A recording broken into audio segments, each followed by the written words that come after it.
Welcome to Bob Riding's in Decatur. We are this year's proud sponsor of the Herald and Review Preps. To all the players, coaches, and fans out there, we wish you a very successful season. Remember, for all your automotive needs, come see us at Bob Riding's in Decatur, across from Caterpillar.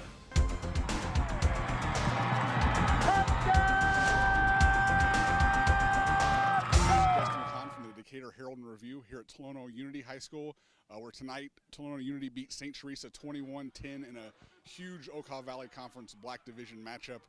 Likely will decide the Black Division title unless, you know, Monticello or one of the other black teams can pull a huge upset over Unity, which I don't see happening because Unity is really good.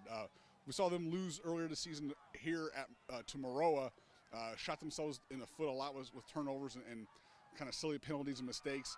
Tonight they had one early. Michael Laifenhagen fumbled. It was basically a bobbled snap, and Scott Matusik basically just found the ball at his feet and picked it up, and that was with Unity basically getting ready to go in for a touchdown. Sort of saved St. Teresa from falling behind early in the game.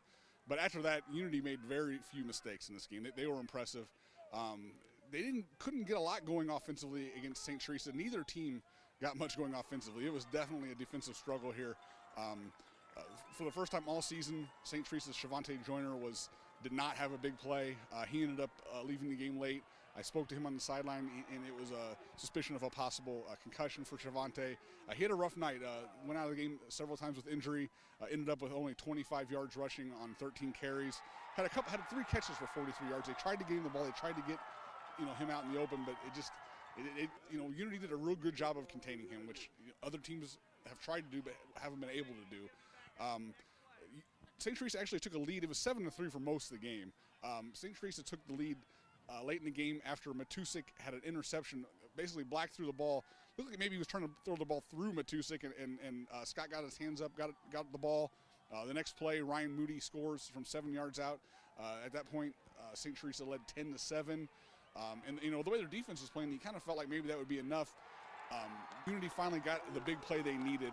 Jordan McLaughlin, not a guy you hear his name a lot for Unity, but he had a big punt return that gave Unity the ball inside the 7-yard line.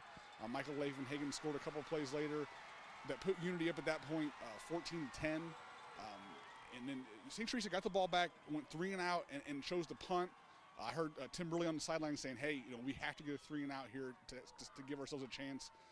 It got to a 3rd and short, about a 3rd and 4. Taylor Black kept it. He's Unity's quarterback. He kept the ball and ended up going 56 yards for a touchdown. Kind of just seemed like once he broke through the first wave of St. T defense, he was gone. And that was really the backbreaker. I know there were some St. T fans, and I actually talked to a linesman for a chain gang guy for Unity who said that he saw a block in the back, and St. T fans were sort of clamoring for a block in the back. Didn't get called. That really put the game away. At that point, it was 21-10, and that ended up being the final score.